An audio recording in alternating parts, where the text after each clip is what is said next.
Hi, I'm Luciano, and welcome to the adventures of LollypopMan.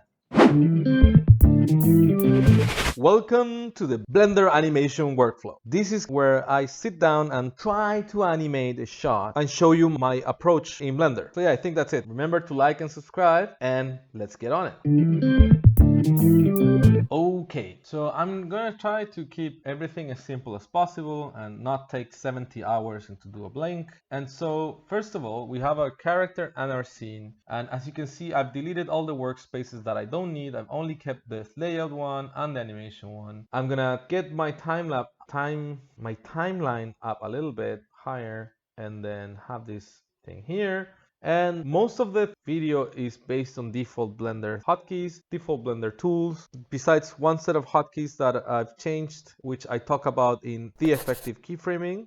I think I'm going to make a few adjustments. This is on by default, which when working in animation is great, because if you get to post mode in your rig, then this will not allow you to get out easily. And what you want to do is just stay in post mode all the time. And then we'll go to preferences here, and then in the key map, we're going to change tab for pie menu, which makes life much easier. Something quick. If you want, change your navigation smooth view to 0, which will make that when you change from one view to the other one, you don't get that little rotation. And under system, you want to put autosave in 1, so it saves every minute. Save versions in 0, so you don't get that annoying blend 1 file. And under system, you want to go all in with your undos, because I don't know, I use that a lot. You can probably use an emulate numpad as well. I use it just because I really like this hotkey, and I tend to press 1 by mistake, and when I press 1 it changes the layer visibility, and yeah, not cool. And the rest should be fine. The rest should be completely fine.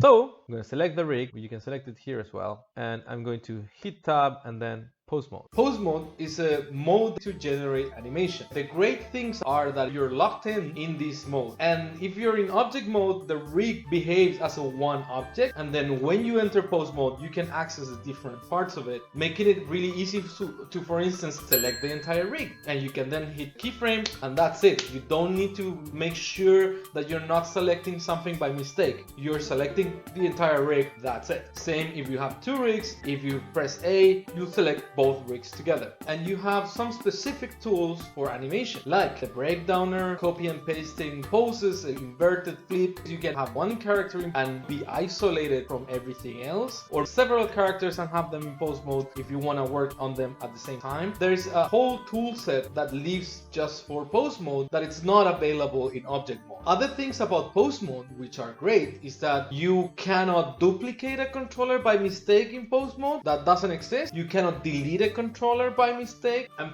finally, pose mode is your living space where you should be comfortable. And so as an animator, you open up your shot, select your rig, go into pose mode, you're ready to go. Great stuff. So yeah, if this video is proving useful for you, remember to like and subscribe, and let's get back on it. And I'm going to hit tab and then pose mode. And now with the tilde key, I'm just going to go to my camera, and I'm going to select all the controllers that I want. As you can see, I'm using here the select box for selection. I'm going to select all the controllers that I want to keep around, and then Shift H and hide the other ones.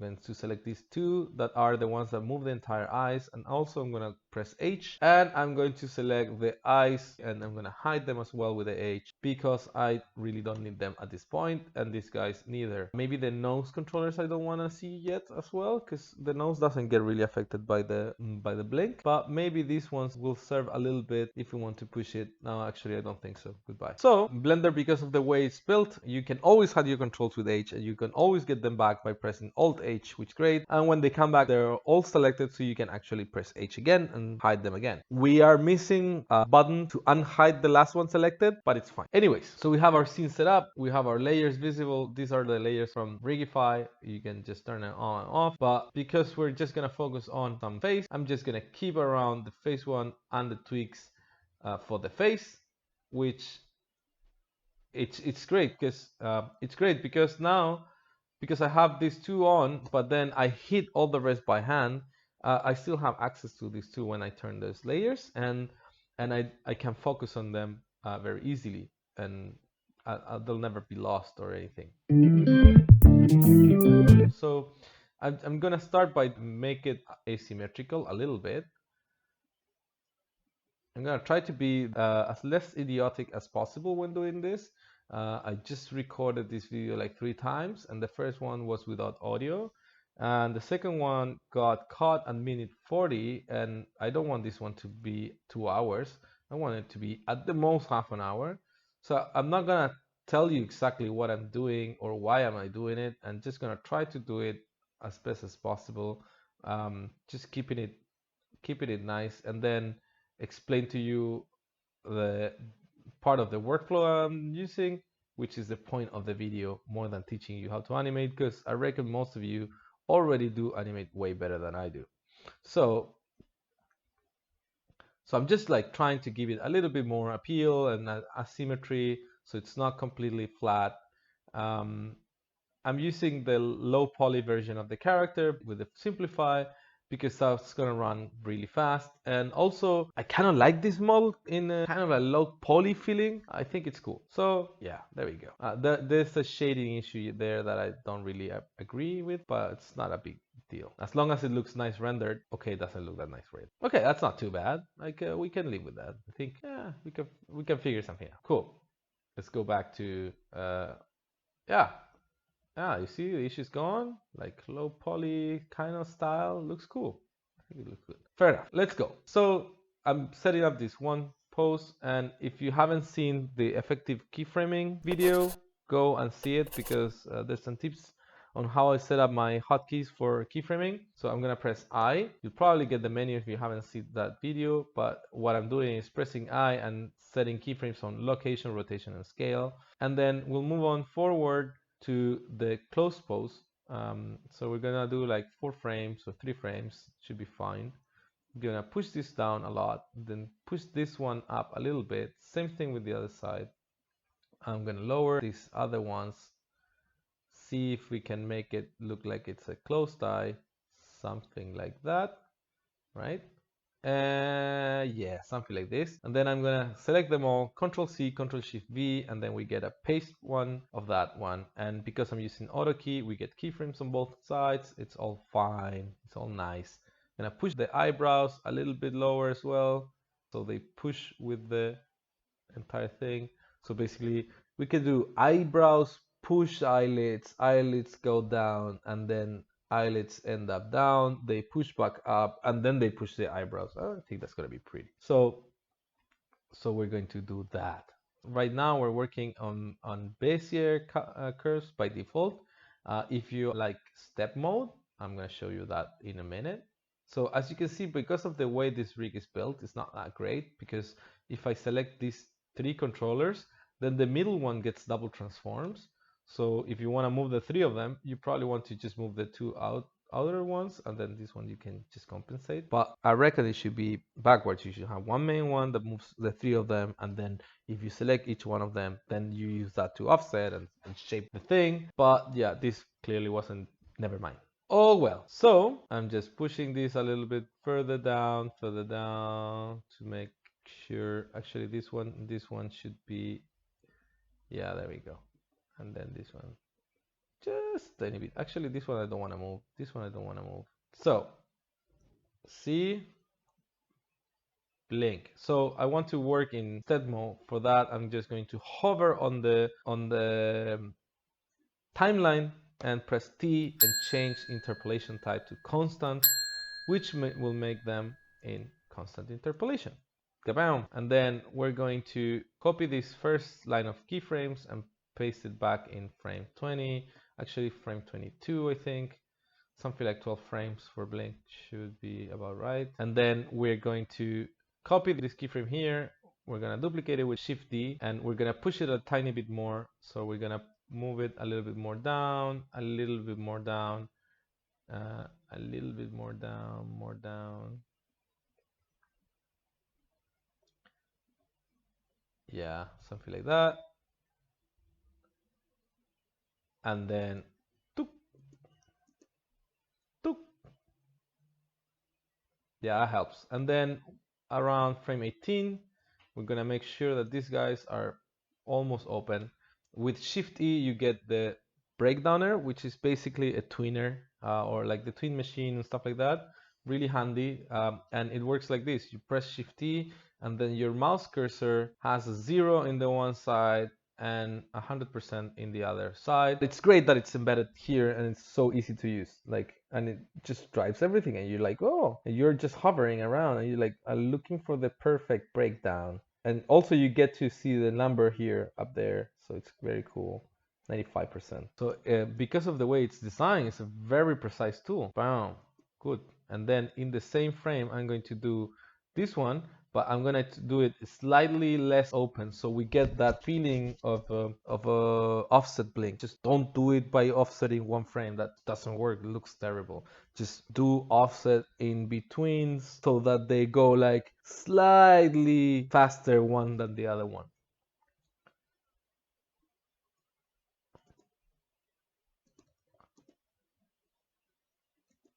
Yeah.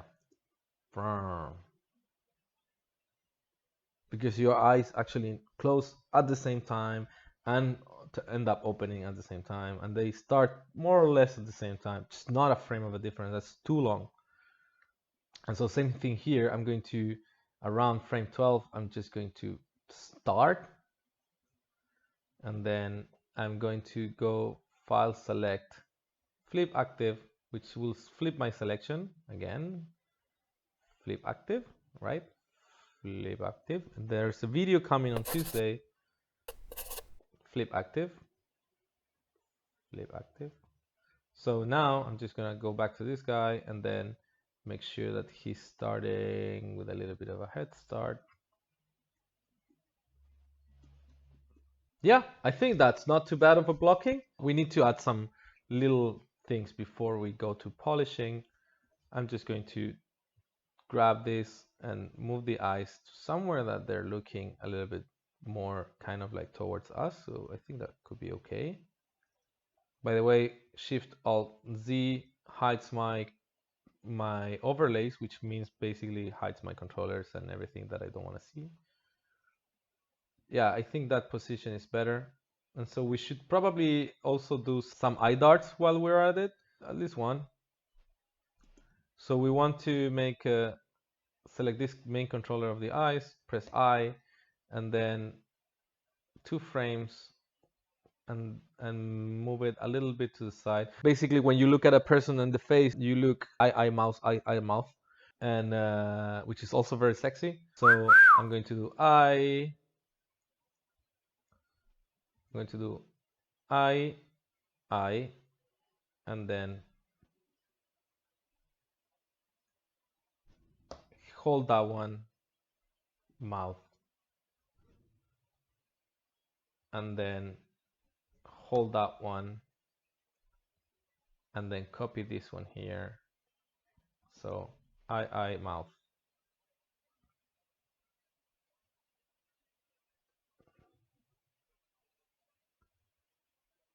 Actually, we probably want to do this. We want mouth to hold for longer.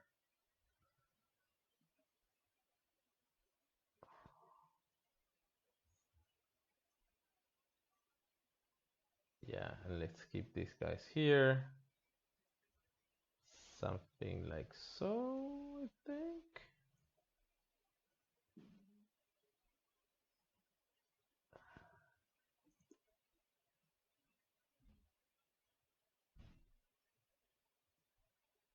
Eye, mouth.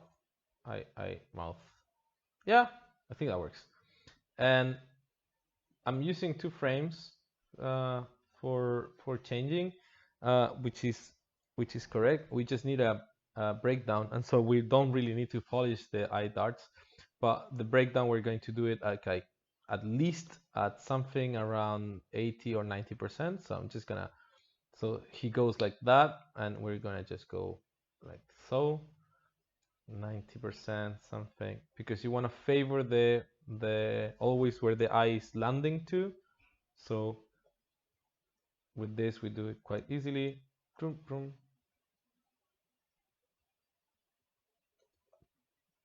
And I like that these eyes have that fleshiness that drags a little bit the eyelids. so it also already looks a little bit more fleshy.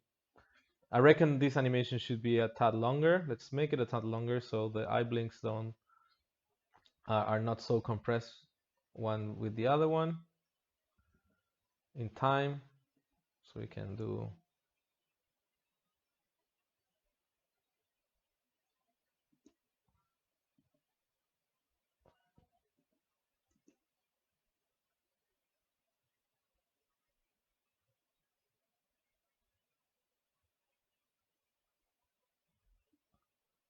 I think the mouth one is not really looking down at the mouth enough.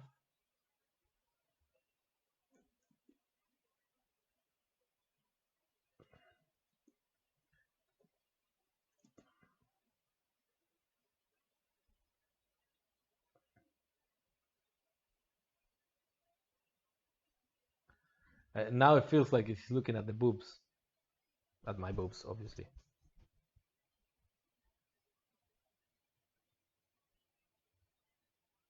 It's funny.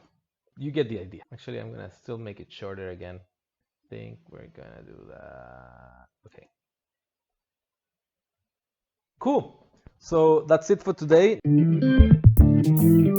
In the next video, we're gonna dive into the graph editor and into the dopesheet in Blender, which is uncommon for Maya animators to use the dopesheet. I think I might know maybe one animator that uses the dopesheet in Maya. Well, in Blender, it's a really important part of the workflow. It just makes everything much easier. It's really similar to the timeline that we saw today. It's just like more expanded, has other tools and whatever. Hope you like this video and that you can get something out of it. And remember to show it to your friends that are also trying to make the jump to the Blender side of the force, because it's actually quite fun. After all the caveats, Blender feels like a really fun software to play with.